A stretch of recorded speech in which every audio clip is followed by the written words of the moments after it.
আবহাওয়ার পরেও এই অসুস্থ শরীর নিয়ে কিভাবে এত সুন্দরভাবে আমি সবকিছু গুছিয়ে রাখি এবং বাবুকে নিয়ে আমি কাজগুলো কিভাবে সামলাই আর আমার বাবুকে দেখাশোনা করে তা তো থাকছে এই ভিডিওতে। আর আমার একটা মাছ আছে আর আছে একটি খরগোশ, যা নিয়ে আমার খুব ভালোভাবে একটা দিন চলে যায়। তো হ্যালো এভরিওয়ান, সবাই কেমন আছো? আমি মৌ, আর থাকছে এই ভিডিওতে নতুন নতুন গল্প তোমাদের সাথে। বাবু হওয়ার পর প্রতিটা দিন আমার একইভাবে রুটিন যাচ্ছে, একইভাবে দিন চলে যাচ্ছে আর একই রকম ভাবেই যাচ্ছে, কিন্তু তারপরও ঘর গুছানো এবং ঘরকে সুন্দরভাবে গুছিয়ে রাখার দায়িত্ব তো আমার। আর তোমরা তো জানোই আমি আমার বাবুর জন্য তেমন কিছু কেনাকাটা করি, যার জন্য খুব বেশি এলোমেলো হয় না, যতটুকু প্রয়োজন ততটুকুই আমি এখানে রাখি, বাদ বাকি সবকিছু আমি এখান থেকে সরিয়ে রাখি। যেহেতু আমি আব্বুর বাসায় থাকি, তার মানে এই রুমটা তো আমার আম্মুরই, যেহেতু আম্মু সারা রাত জেগে আমার বাবুর দেখাশোনা করে আর বেশিরভাগ রাতের বেলা আমি ঘুমিয়ে থাকি, তার জন্য সকালবেলা আম্মু একটু রেস্ট নেয় আর আমি ঘরটাকে খুব সুন্দরভাবে গুছিয়ে ফেলি। যেহেতু ঘরটা আম্মুর এবং সংসারটাও আম্মুর, তারপরও আমি তো তার মেয়ে। তোমরা এর আগেও আমাকে বিভিন্ন রকম ভাবে কথা বলেছো, বিভিন্ন রকম ভাবে কথা শুনেছো, তুমি এতদিন কেন তোমার আব্বুর বাসায় আছো, তুমি কবে তোমার সংসারে ফিরে যাবে? তাদেরকে বলতে চাই আমি আমার সংসারে অবশ্যই ফিরে যাব। এখানে কতদিন বা থাকবো? অবশ্যই আমি যখন সুস্থ হবো তখন ফিরে যাব। আর যাই হোক, সেটাই আমার বাড়ি, সেটাই আমার। আর আমার অনেক বন্ধুরাই আছে যাদের কথা না বললেই নয়, তারা আমাকে এতটা সাপোর্ট করে এবং এতটা ভালোবাসে, তাদেরকে অসংখ্য ধন্যবাদ যারা আমাকে সবসময় সাপোর্ট করে গেছে আর ভালোবেসেছে। যেহেতু এই ভিডিওটা সকালে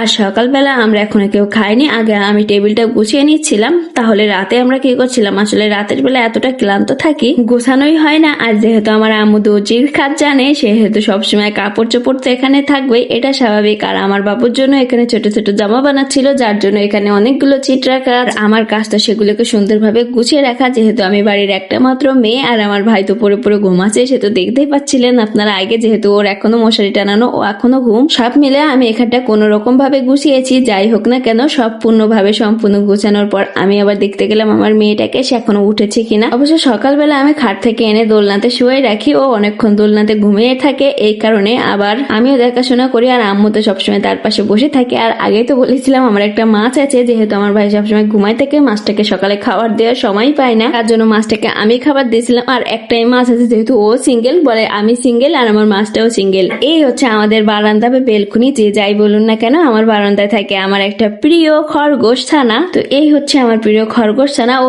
একটাই, ওর কোনো জোড়া নেই, আমিও একা ও একা, এইভাবেই রয়েছি। যেহেতু ওকে আমি খুব বেশি ভালোবাসি এবং আদর করি, সেহেতু আমাকে কিছুই বলে না, খুব সহজেও আমার কোলে চলে আসে। আচ্ছা, তোমরা কে কে খরগোশ ভালোবাসো শেষে কিন্তু কমেন্টে অবশ্যই জানাবে, আর কে কে খরগোশ পছন্দ করো, পালতে চাও, সেটাও জানাবে। যেহেতু ঘরের ভিতরে খরগোশ পালা কিন্তু খুব সহজ নয়। আর আজকের ভিডিও এই পর্যন্ত। ভিডিওটা কেমন লেগেছে অবশ্যই কমেন্ট করবেন, পারলে সাবস্ক্রাইব করবেন। ধন্যবাদ সবাইকে।